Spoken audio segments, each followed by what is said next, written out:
Vítajte pri našom videonávode, kde si predstavíme, ako sa hrá jednoduchá party hra Joking Hazards, ktorej cieľom je vyskladať čo najlepší komiks. Jedná sa o hru pre 3 až 10 hráčov, ktorá vám zaberie približne pol hodinky. Odporúčaný vek na jej hranie je aspoň 18 rokov. Poďme si predstaviť pravidlá hry. Dôkladne zamiešame balíček a každému hráčovi rozdáme 7 kariet. Zo zvyšku kariet vytvoríme doťahovací balík. Na začiatku kola si hráči zvolia sudcu, ktorý otočí vrchnú kartu doťahovacieho balíčka. Ak je čierna, hrajú hráči normálne kolo. Ak je červená, hrali by bonusové kolo.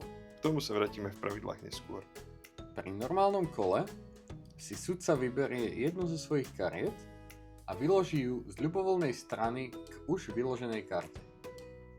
Hráči si zo svojej ruky vyberú najvtipnejšiu kartu, ktorá k tejto kombinácii pasuje a zaradia ju na koniec radu lícom dole. Sudca zoberie zahrané karty, pomieša ich, prečíta si ich a postupne ich vyloží lícom na stôl.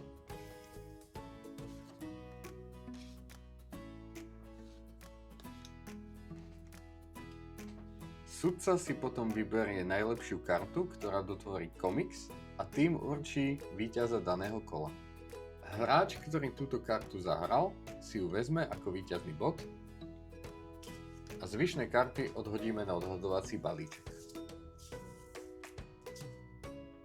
Funkcia sudcu sa posúva po ľavici a nový sudca otočí vrchnú kartu z doťahovacieho balíčka.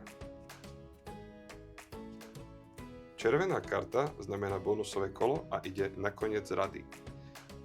V tomto bode, v bonusovom kole, si všetci hráči majú možnosť vymeniť ľubovoľný počet kariet.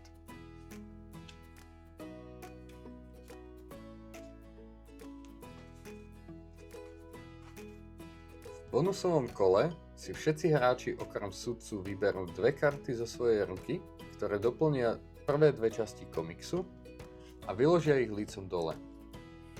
Osvedčila sa nám metóda, kedy sudca zavrie oči a hráči si zvolia svoju kombináciu kariet tak, že prvú časť komiksu zahrajú ako spodnú kartu. Tá vrchná potom tvorí prostrednú časť komiksu. Sudca potom postupne otočí dvojice kariet a vyberie si najlepšiu kombináciu z nich.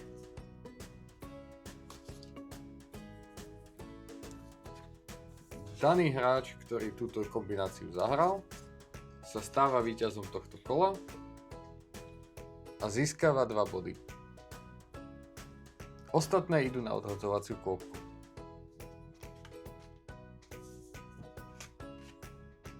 Ak na konci kola má ktorýkoľvek z hráčov 3 víťazné body, stáva sa celkovým víťazom hry.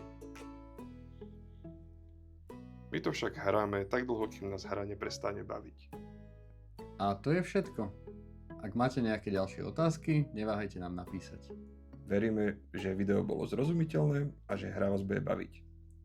Vidíme sa pri ďalšom videu. Čauko.